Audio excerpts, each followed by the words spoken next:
Olá, bem-vindas e bem-vindos, um bom dia a todos. Eu sou Denise Barbosa e estamos aqui mais uma vez ao vivo do estúdio da McKinsey em São Paulo. McKinsey Talks já se consolidou como um espaço de encontro para conversas relevantes para a nossa agenda de negócios com as principais cabeças sobre os temas no mundo todo. Então, o tema de hoje é Gigantes podem dançar, os desafios e benefícios da transformação ágil em empresas business to business. E a sessão de hoje vai ser em inglês. Então, já vou começar a apresentar aqui os nossos convidados. Today, we are hosting Ian Cavanagh, Senior Vice-President of Transformation at BP.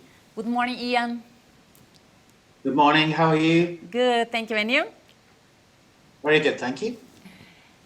We have also Christopher Handscomb, partner at McKinsey in London. Currently, he leads McKinsey work on organization in oil and gas, including agile operation models, merger management, transformational change, and human capital.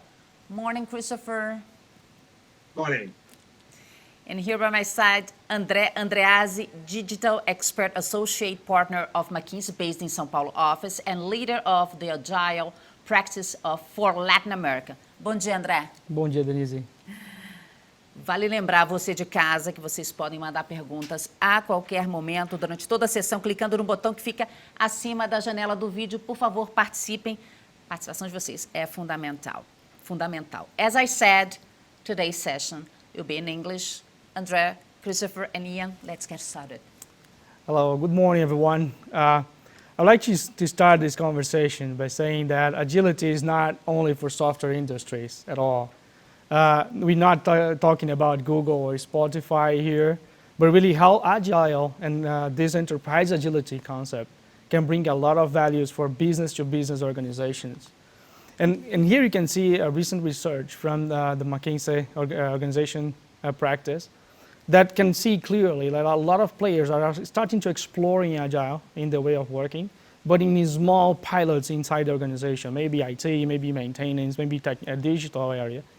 But some of them already going through this, and they are like past the prototype, past the scaling up, and some of them, very few of them, are going on new normal on agile. Agile is the way they do the normal work on them. And what the organizations are really doing is like they're reconfiguring their own parts of the organization that are normally divided in multiple silos, like maybe engineering, maybe maintenance, maybe others, right? There are specialties that normally go through handoffs between them in order to make the work done. And they reconfigure that way of working into an organization that are hundreds of cells. They are small teams with all the skills they need in order to make the work done.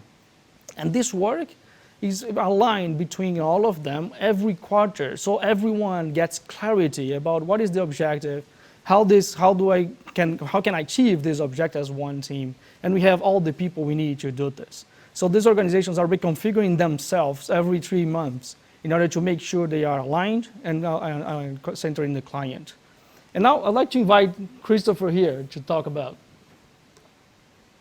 Thank you. And so to the most important point, the impact of agility. And our data shows that agile organizations outperform their traditional counterparts across 4 dimensions. On employee engagement, employees who have clear objectives are empowered to improve their own work and are clearly focused on their customers are more engaged. And we typically see 20 to 30 point improvement in employee engagement scores, which then naturally drives to improve operational performance in terms of speed, target achievement, and predictability. Agile organizations do this by creating visibility on both expectations and real-time performance, and by fully dedicating employees to tasks. Improvements of 30 to up to even 50% are not uncommon here. And then customer satisfaction is also seen to improve, often by 10 to 30 points as well. Agile organizations are customer-centric, better enabling them to deliver superior end-to-end customer journeys and to capture growth opportunities. All taken together, this often leads to an increase of 20 to 30% in overall financial performance. So today, we're delighted to hear about one company, BP, and their journey to capture some of these benefits. I'm sure most people watching will have heard of BP. The company has operations across the world in Europe, Australasia, Asia, Africa, North and South America, including here in Brazil. And historically known as one of the oil and gas super majors, BP has recently set a new purpose to reimagine energy for people and the planet, with the ambition to become a net zero company by 2050 or sooner, and to help the world to get to net zero carbon emissions. We're delighted today to welcome Ian to speak and tell us a bit about their experiences with agility. Denise, back to you. So let's bring him to the conversation. Ian, can you tell us, please, why did you start on the agile journey? Yeah, that's a great question. So probably if I go back just over 4 years to late 2016, we had a senior leadership team meeting of what was then our upstream organization. And we talked about the necessity for a broader transformation of our business model. And we had several reasons to believe that was necessary, but 5 of those beliefs, which I think have held true. One was around oil and gas supply, and whether it was US shale industry or other sources, we knew that our industry was becoming more competitive. We knew a margin mindset that, say, the refinery or downstream parts of our business were very strong at, but the upstream maybe not as much, needed to become more the norm for us. We had a belief around carbon and environmental agenda that we knew even back then would shape our industry somehow, and as Christopher has said, it's led to a reimagining, a repurposing of our company. We also knew that digital, of which we believed we had a strong position in at the time, would become a source of competitive advantage, and hence launched our ambition around becoming a digital energy company, or at that time, oil and gas company. We also knew our stakeholder expectations, be it host governments, be it investors, would change. And we looked internal and looked at the environment we were creating for our teams to succeed in, and the pace and the extent of change we saw happening in the future, and knew if we didn't change, we wouldn't create the right environment to unlock that potential, to either retain or attract the caliber of people we would need to be competitive in the future. So we had 5 beliefs. I'm sure every company has similar ones for their sector, but they created a necessity for us to change. And then we set some ambitious goals around our transformation agenda in the matter of safety and environment, and that has and always will be first on our list when we talk about ambitions and goals. We talked about performance goals, so cash delivery, how do we deliver over and above our planned performance? We also talked about something we called feel, or most people would talk about employee experiences, Christopher's referenced.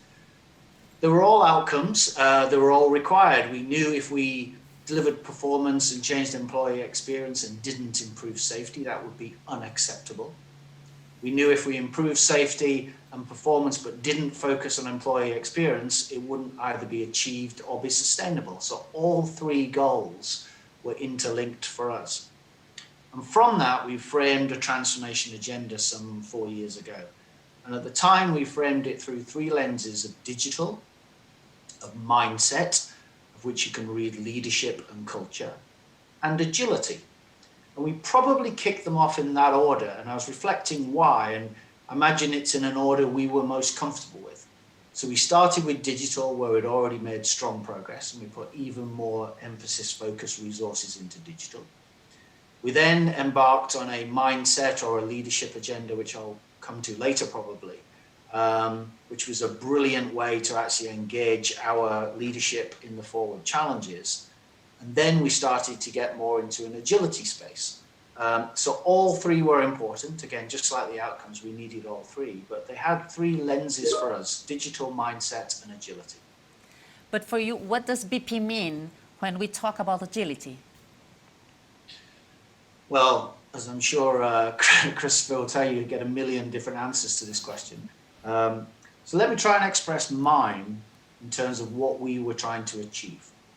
And maybe a way to think about this, we were trying to address pain points within the organization. And there were things like prioritization, so how well we truly prioritized our activity and truly deployed resources to those prioritized activities. Cycle times for things like decision making and moving through stage gates, we knew could and needed to be quicker. We knew the organization wanted to feel, in reality and perception, more empowerment. So we knew there were pain points that we wanted to address. We also know, as many will know, in a big company, getting that business connectivity to outcomes, to missions, being able to go home at the end of a week or a day and knowing what you contributed to the bottom line, to performance, can be quite a challenge. So actually agility brought us that. It brought us that connectivity. It also allowed us to really focus on creating small mission-based teams, reducing handovers, having all the resources required to complete a product, whatever that product was. And it also allowed us to access efficiency. We have certainly seen in the work we've done so far that our teams set up in this manner, along with digital, etc., become more productive than those that are not. I think importantly, as well as addressing pain points, we wanted agility to reinforce strengths. We wanted to reinforce strengths that as an energy business were deeply important to us. And whether that was our management systems, our standards, our focus on quality, the professionalism of the engineers and scientists and analysts that we worked so hard to build over the last few years, and around risk management. So it wasn't just about agility can address your pain points. To us, it had to also readdress or address the strengths that we had worked so hard to build. So yeah, if you ask me, agility, is it a toolkit, a structure, and a mindset? All of those. But for me, it's actually about the outcome. And the best way, and again, I'll no doubt come back to this, the best way to think about this, if you really want to understand agility, go visit a team. Go visit a team where you've invested in setting them up in this way. And you'll see the results, you'll see the engagement, and you'll just feel the buzz of an organization. And that, for me, is what agility is really about. And can you tell us a bit more, your journey to get there? That's another good question. So I'd say we're definitely still on it. So I could say it started 4 years ago with that meeting, but actually within BP, like many companies, we've had a lean, continuous improvement agenda running for many, many years. And actually, I think that is a real strength to start an agility agenda from. Many will know more about this than myself, but it's built on very, very similar principles. And actually, we've found over time that taking the best of agile and the best of lean is a bit of the secret sauce that's allowed us to achieve some of the results we've seen already. But we did start with a toolkit when we started on an agility journey, whether that was Kanban, whether it was daily huddles and stand-ups. We deployed them across the company. On the more complex problems, using Scrum techniques, for instance, in one of our regions, we trained and supported 4 teams at the time, so this would be back in 2017, 4 teams at the time to tackle some really complex problems that we were struggling to make breakthroughs on. Whether that was planning of new drilling opportunities, so new capital investments, and also some small brownfield project delivery, or it was logistics around the most optimal way to have 10 supply vessels service 8 platforms offshore. So we tested, we piloted whether this technique would lead to breakthroughs in those problems. And, you know, it did. We saw improvements in cycle time. On average, 40 to 50% improvement in cycle times over more traditional waterfall type techniques we'd used. We absolutely kept the focus on safety and quality as we went through that program. And I'd say without doubt, the employee experience started to feel better. But employee experience is not a quick win. Employee experience is a much longer journey, but we started to see improvements in employee experience. So we're back in 2017 now. We decided to scale that across the company, across the upstream part of BP. And I think the phrase we've used before, and I think it's a great description, is it went viral. So the pull from the organization was quite incredible, well beyond what we had imagined to begin with. And after a couple of years, I think we trained over 4,000 people in various different techniques because of what they had seen as the benefits to both the strengths we were trying to reinforce and the pain points we were trying to address. I think importantly, in parallel, we ran what was probably our biggest leadership development program within the upstream in over a decade. So as well as Toolkit, we had a big program running, a development program for many of our leaders, which not only supported agility, but actually going and engaging with teams that were practicing in this way was a great way for leaders to actually practice the leadership and culture we were going through on the program. We also visited others. So I think it's fair to say the energy sector, and maybe particularly the upstream sector, has had a bit of a reputation for being quite internally focused. And one of the things we've tried to do throughout our transformation is look beyond our immediate sector. So we went out and we visited other companies, visited other teams. It included visiting banks to see how they had leveraged organizing for agility. So we had the toolkit, we had the mindset, the behaviors. We then piloted what we termed organizing for agility. And we stood up a unit, an organization with a mission around production, support, and delivery in one of our global operations. About 70, 75 people to begin with. And we also then set off some other small scale pilots in other parts of the company. And actually, again, we saw great successes from that. There were the organization, the front end loading, the ongoing coaching that went into those. I probably can't overemphasize enough. There's a lot of systematic rigor put in. But the confidence we've seen in that and other areas have allowed us now to really up our ambition across BP. And in our area, or my area of the business alone, we'll go from 70 people to almost 100 times that over the next year, year and a half, as we absolutely look at organizing for agility at scale. But I'll go back to something I said earlier if I can. It's not, agility for us was not a standalone agenda item. It was part of a broader transformation. It's part of our repurposing the company. It's part of our new structure. It's part of an increased centralization agenda. So one of my pieces of advice would be not to think of agility as a bolt-on or an outcome and track its value separately. It would be to truly incorporate agility as a way of achieving your transformation ambitions. So I think that's our journey so far. Not sure when it started. 4 years ago, maybe, but probably longer. I don't know where we are on it, but we're at an exciting point with many years to go. Yeah, I'd like to make that clear. I mean, this journey that Ian is describing is very typical, right? I mean, most of the organizations want to pilot first, want to understand how it behaves inside the organization, how it affects your people. Security, safety is really a key item here in these industries. So it's very, very normal to see like people piloting it before they go and start evolving that. And actually in the region, we have one of the clients that I have the privilege to be part of the team there. They have started this pilot in maintenance, in digital also. And now they are considering what's the next step going further on the scale up. So it's really amazing. And Ian, what did you spend most time on when designing your model? I think maybe going back to the point I made earlier, we very quickly understood the benefits that agility could bring. We spent most of our time and effort on making sure it was not at the expense or compromised what we'd worked so hard to build, what a high hazard industry, what an energy company or any sector holds as dear as unacceptable to compromise. So that's where we spent most of our time, understanding how quality could be assured, how risk was managed, our experts could engage in an even more powerful way. So it wasn't about convincing ourselves of something to do. It was about convincing ourselves that it was safe and correct to do for our company.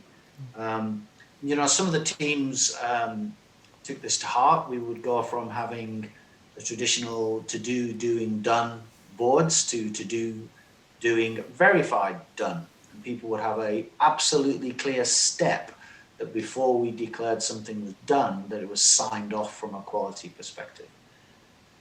I think maybe 2 or 3 other things we spent time on, prioritization, and we still do.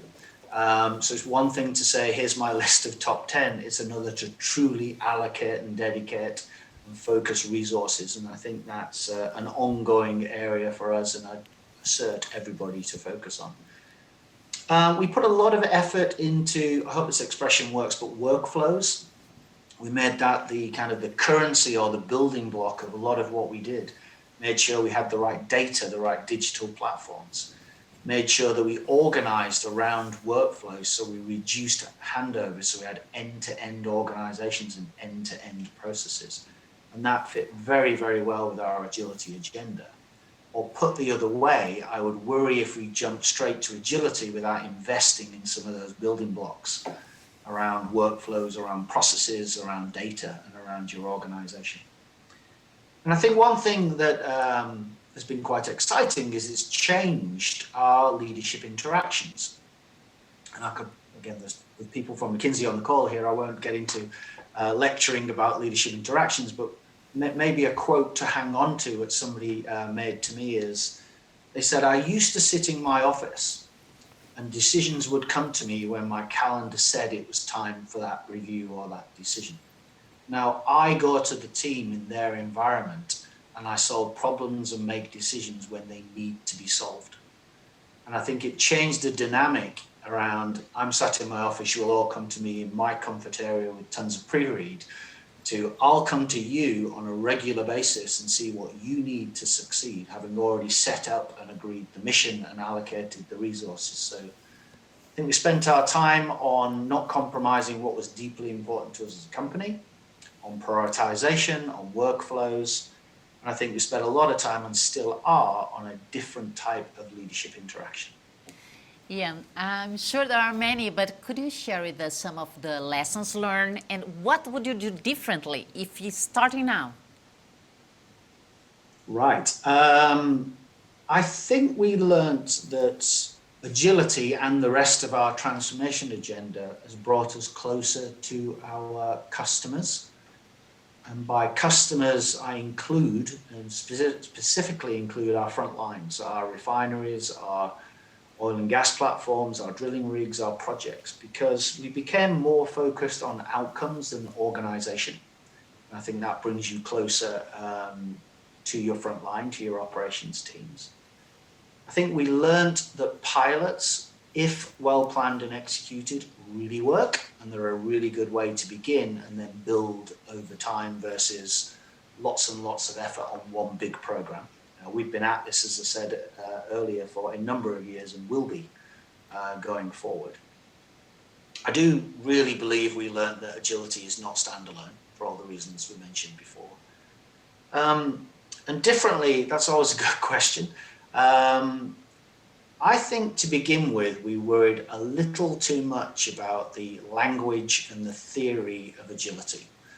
So yes, it's important for some to know the difference between squads and units and discipline leads and Kanban and Scrum, etc. But I think we made it about that for a while. And there was a club and a language you knew or you didn't know. When we got more into outcomes, more into the experiences, more into the things we were trying to have our transformation deliver, I think that's when it really took off. And to go back to something I said earlier, I soon realized I could sit all day and tell people about agility and how good it was, and they'd have to take my word for it. And I'd do probably a poor job of explaining exactly what occurs when a team works in this way. Or we could take people to visit those teams. And that's what we did more and more. We created exemplars or case studies or pilots where other people could go visit and talk to the individuals and the teams working in that environment. And that's when I think our ambition really got cemented.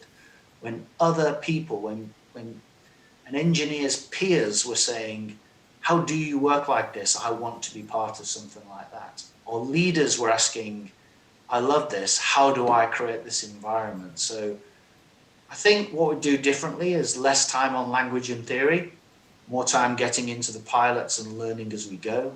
And I think maybe another lesson would be the employee experience, because we certainly moved safety in the environment and performance quicker than we did employee experience. I think just recognizing that although you might want quick wins, you might want this gratification that I'm on the right agenda, it does take a continued investment to truly change that employee experience within the company without losing the strengths you don't want to lose.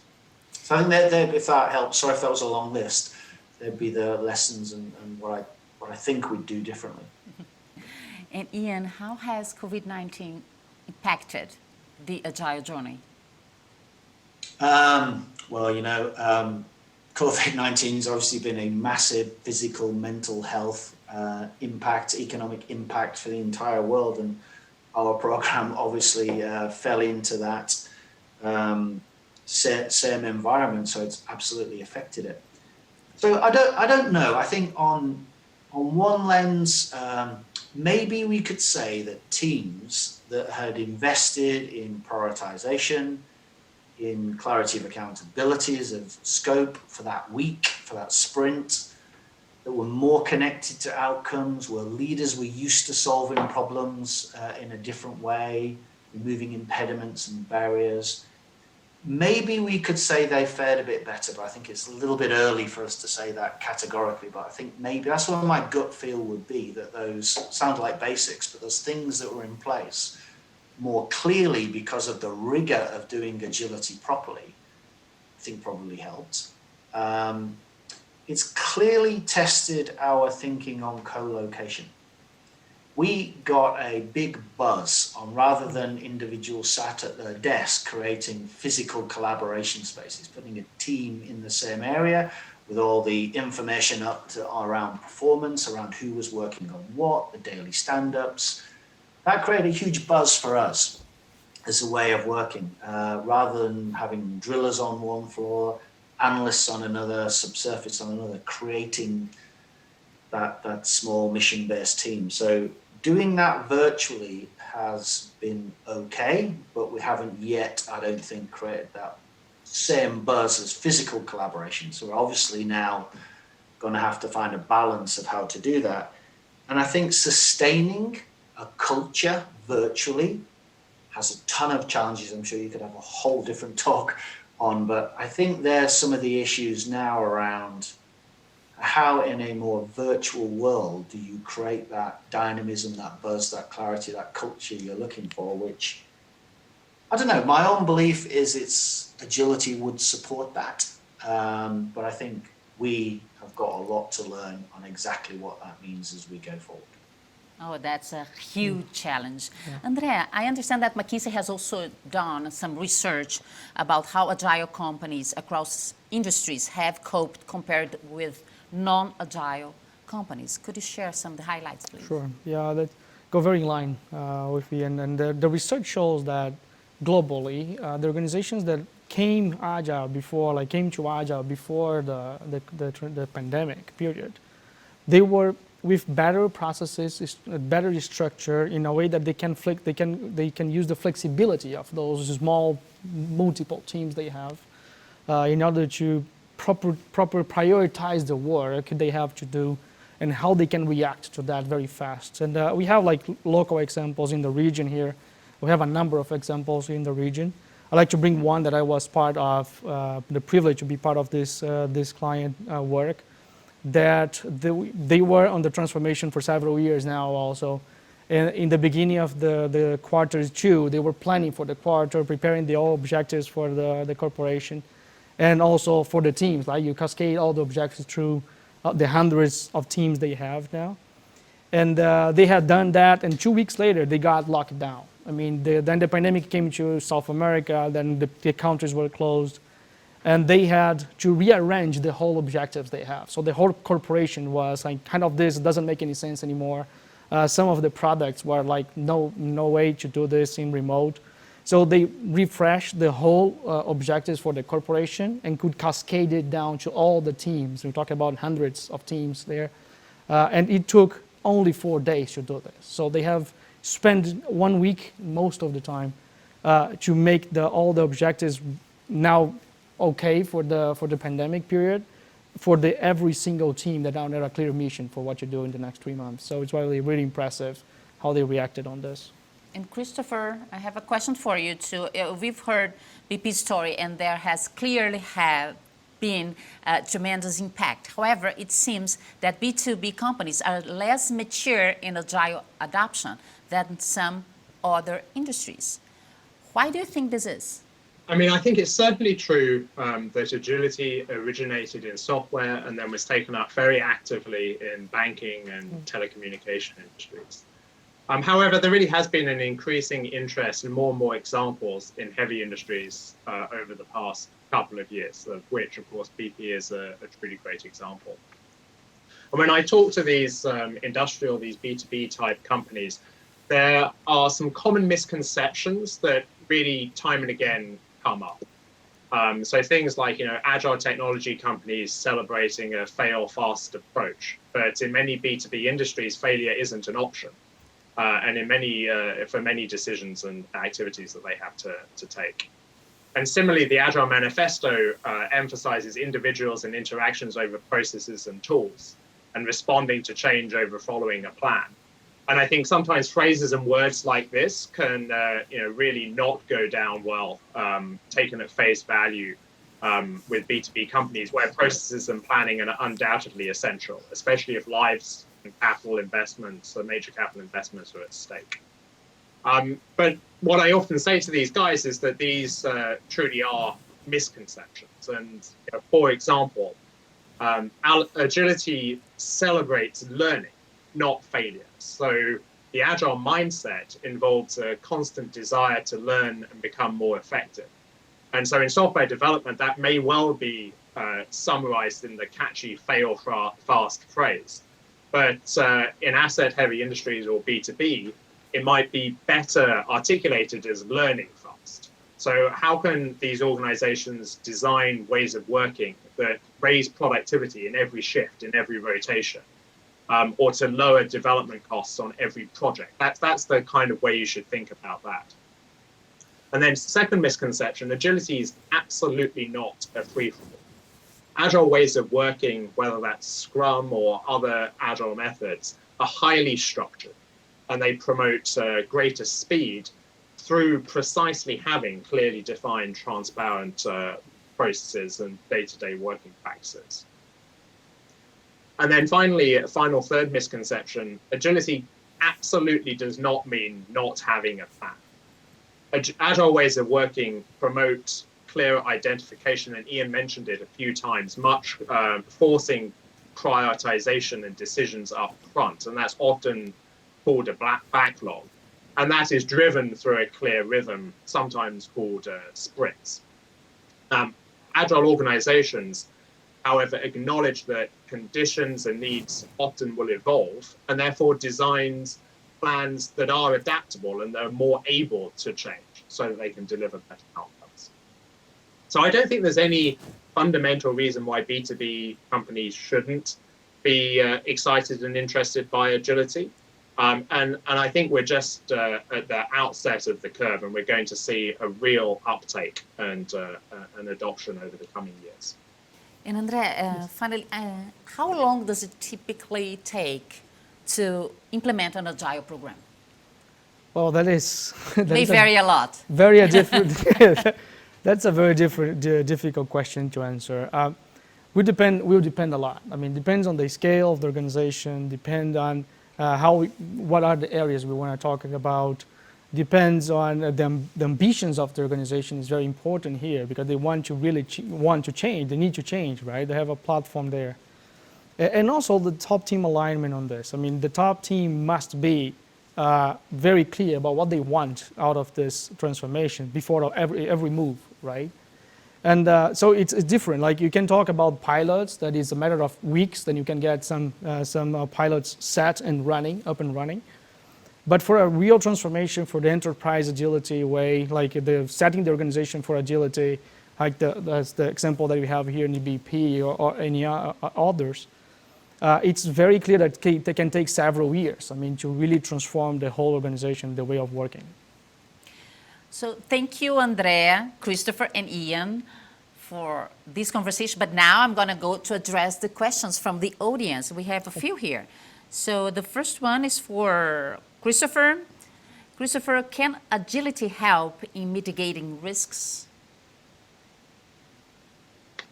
Yeah, I mean, absolutely. I think first and foremost, you need to make sure that you're going to maintain safety and risk management through any change you make, whether that's related to agility or otherwise.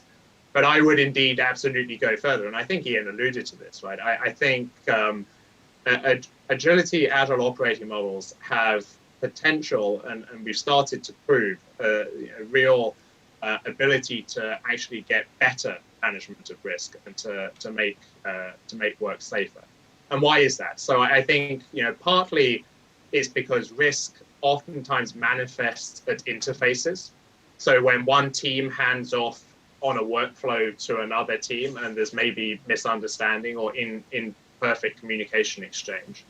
And so in an agile team, when you bring together people from different functions, from different disciplines into the same team, the people needed to get the work done, there were fewer interfaces. And as a consequence, there's less opportunity for some of those risks to emerge.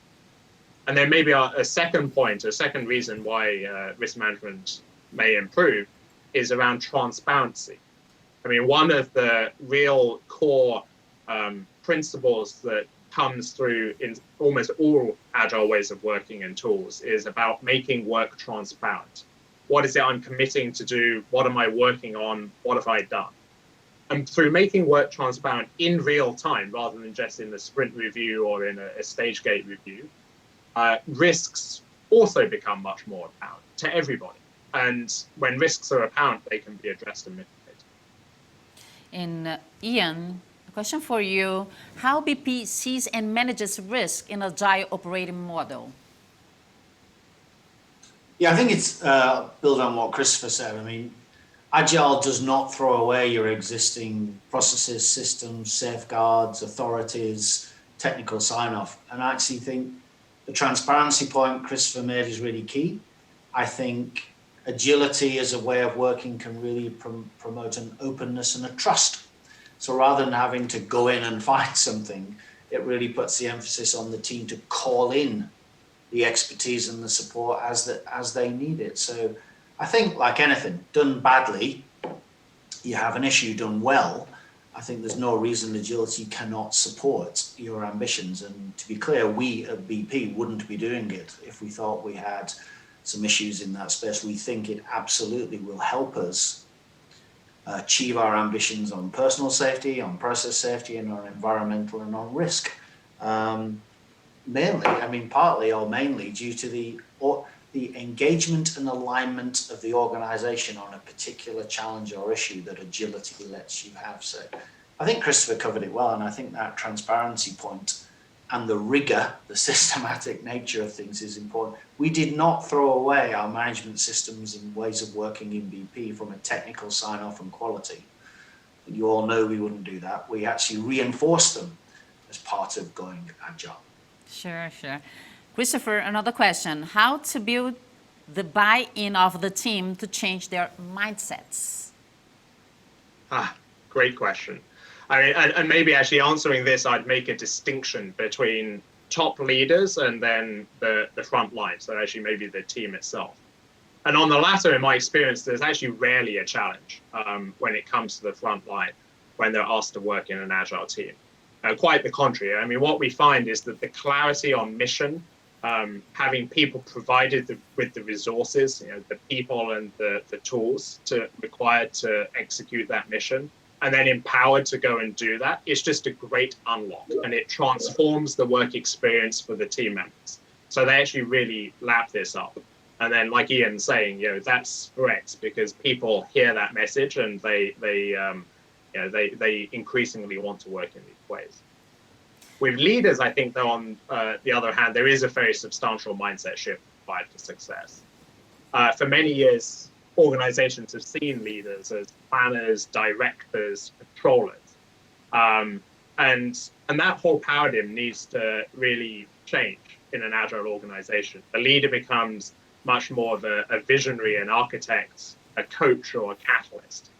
And real work needs to be done to achieve that mindset shift. is far from easy. It takes time and sustained effort. So, I mean, I think first, it's very important that leaders understand why we're doing this. So why are we asking them to change their mindsets? What is the vision for the new agile organization? Then leaders need to see that mindset in action.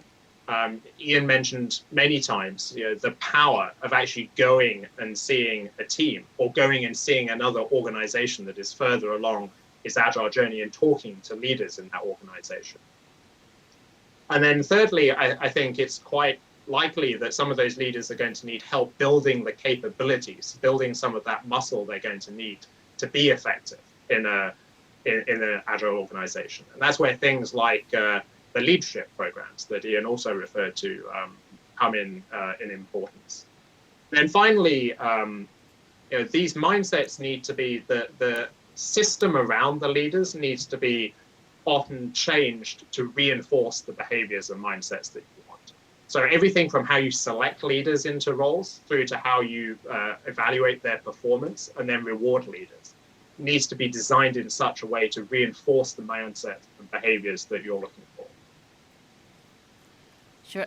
Christopher, that's a good question here. See, what's the main difference between lean and agile? I mean, it's another great question. I might sort of call on Ian to also chip in on this one. But I think the first thing I would say is that, I hear very often lean, agile, do I need to choose between the two? What's the real difference between the two? And I come at it from a different place. I would say lean and agility both have an enormous amount in common, especially when it comes to the principles that underpin both of those concepts. So to actually suggest that there needs to be a choice as opposed to them complementing one another is perhaps almost a misunderstanding of both lean management and agile operating systems. I mean, Ian, I know you've been on this journey, so maybe you want to add something there. No, I will, and I think you're right, Christopher. And I think it's important to remember lean has been around for a very long time, and there's a cadre of people who are absolutely attached to lean, and then there's a cadre of people who are absolutely attached to agile, when actually many of them have a lot of similarities. So what we've tried to do is actually bring them together. So again, with the customer in mind, that if there's a problem, an engineer or a geoscientist, they shouldn't have to scratch their heads and go, hang on, is this agile technique? Is this a lean technique? We need to create the organization within our companies that says, don't worry about that. Whatever's the right technique and method, we'll help you with it, we'll train you on it, you'll use it. So we deliberately combined or blurred the difference between agile techniques and lean techniques so we could actually get the best of both worlds. And then we lifted up and out of those the key principles and philosophies and leadership traits that would make either succeed. So I think we could debate forever the difference between lean and agile. It was more, I've got a team of people trying to make the biggest difference they can and solve a problem. What's the right technique? What's the right tool? And in some cases it's a choice. In some cases one technique will work better than another, but we've tried to not answer that question by taking the best of both worlds, which from a principles and a fundamentals are exceptionally similar. Ian, do you expect that after COVID-19 being agile brings you more benefits than before? I don't know if it brings more benefits, but I think it's an advantage to be on this journey. I think, as we mentioned before, the rigor of understanding what resources you need for what problem you're trying to solve. If I'm sat virtually here today in a house in some part of England and you're in Brazil and Christopher's in another part of England, the more connected we are on a mission, the more we're used to standing up each day and checking in, making requests to each other, must help. So I don't know if I've really answered your question, but I'm glad we're on the journey of embedding agility and that the benefits it brings, because virtually it must help, would be my view. But there's a lot of work to do to get virtual. We are a big fan of virtual working. I think it's leapfrogged our thinking. We were a big fan of co-location, and for some activities, when the situation arises that we can do that, we will. I think it's really disturbed our thinking around the power of virtual working, particularly in a global company like BP, where we can better leverage our talent in all areas of the globe. So I don't really know if I've answered your question, but I'm glad we're on an agility journey as we cope with COVID, but lots of work to do. Oh, thank you very much, Ian, Christopher. Obrigada, André. It was a great conversation. I learned a lot. Thank you very much for being here today with us. Muito obrigada. A você também, muito obrigada por passar com a gente esses últimos 45 minutos. Obrigada a todo mundo que mandou pergunta para a gente. Para conhecer a agenda completa do McKinsey Talks, visite mckinseytalks.com. Lá vocês encontram os programas anteriores e esse de hoje vai estar disponível também na segunda-feira. E para quem gosta de podcast, quem gosta de ouvir áudio, esses nossos encontros também vão para o Spotify. Até a próxima, um ótimo fim de semana. Have a great weekend, guys. Thank you, obrigada. Tchau, tchau.